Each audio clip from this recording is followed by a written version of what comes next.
Bonjour et bienvenue à l'École de la douleur. Mon nom est Yvan Campbell, je suis kinésiologue. Aujourd'hui, on va parler d'un concept fondamental. Qu'est-ce que la douleur? En fait, il y a deux douleurs. Il y a une douleur nociceptive, la douleur qui est normale, une douleur qui est utile, et il y a la douleur chronique. Maintenant, on utilise le terme douleur persistante, qui est une douleur qui est inutile.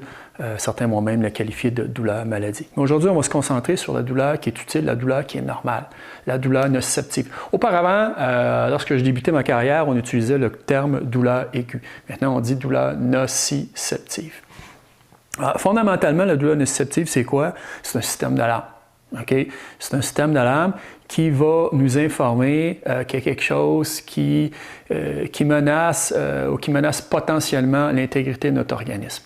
Et ce qu'il faut savoir avant tout, c'est que le système nerveux central gère ce système d'alarme-là et on va apprendre dans quelques secondes comment il fait ça. Mais si par exemple vous avez une entorse lombaire, c'est-à-dire que vous avez une blessure à un ligament de votre colonne vertébrale, mais ce n'est pas le ligament de votre colonne vertébrale qui produit la douleur, c'est un autre. Et le ligament fait partie du système musculo-squelettique, les os, les ligaments, les muscles. C'est un autre système qui va gérer la douleur, c'est le système nerveux.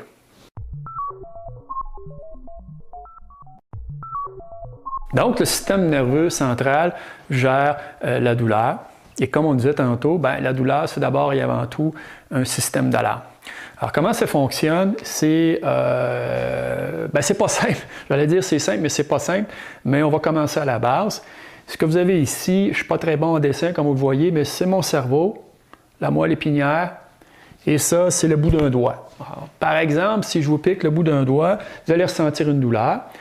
J'ai des capteurs partout dans mon corps. J'ai ce qu'on appelle des nerfs, mais le vrai nom, c'est les neurones. Et les neurones spécialisés dans la genèse, la production du signal douloureux, on les appelle les nocicepteurs. Et pour la douleur, grosso modo, j'ai 3 nocicepteurs. Un nocicepteur, donc, c'est un neurone. C'est la cellule fondamentale du système nerveux central. C'est très petit, on voit ça seulement au microscope, mais ça peut être très long. Un nocicepteur, ça peut avoir jusqu'à 1 mètre de long. Donc, si je pars du bout du doigt, j'ai mon nocicepteur primaire, le numéro 1. Lui va aller se brancher sur le nocicepteur numéro 2, qui est dans la moelle épinière, et de la moelle épinière, le long de ma colonne vertébrale va remonter jusqu'à une structure du cerveau qu'on appelle le thalamus.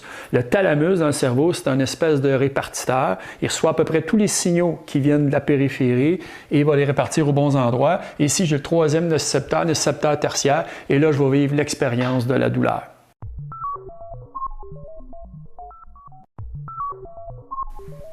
Alors, comme je le disais tantôt, la douleur, c'est d'abord un système d'alarme. Il y a 2 autres fonctions qu'on va voir brièvement.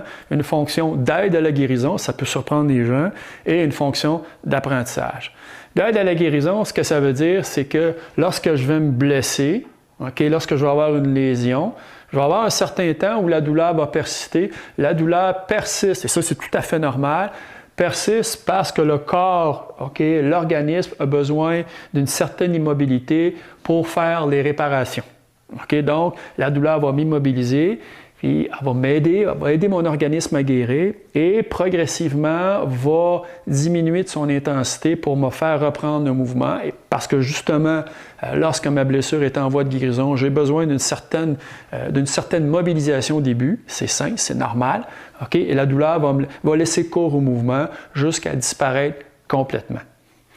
L'autre fonction de la douleur, c'est une fonction d'apprentissage. On comprendra bien que, par exemple, le jeune enfant qui, pour la première fois, met la main sur le rond de poire, apprend assez vite que c'est une chose qu'il ne devrait pas refaire. Donc, c'est pour ça que la douleur, en fait, c'est essentiel à notre survie. Ça nous permet d'apprendre les situations, les environnements qui pourraient être nocifs, encore une fois, à l'intégrité de notre organisme.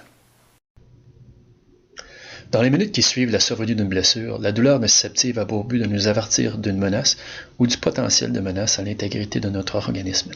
S'il y a effectivement lésion, la douleur va forcer l'immobilisation relative de la région blessée.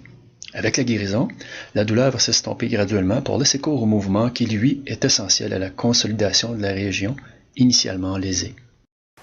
Donc, pour récapituler, la douleur, c'est produit par le système nerveux central. OK?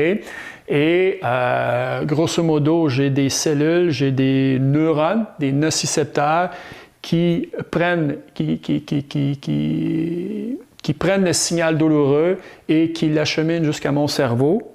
OK? Et ce que je n'ai pas dit tantôt, je vais terminer là-dessus. Évidemment, quand on parle de cerveau, on parle d'environnement, de machines très complexes. Et c'est ce qui fait que la douleur nociceptive, c'est un phénomène qui va être très personnel. C'est-à-dire que pour un type de blessure, il y a des gens qui vont avoir beaucoup mal. L'intensité de la douleur va être élevée. Pour d'autres personnes, ça va être très peu élevé. Et ça, encore une fois, c'est tout à fait normal. Alors, dans la prochaine capsule, on va parler de la douleur persistante. C'est là où le système se complique. Merci. Bonne réadaptation.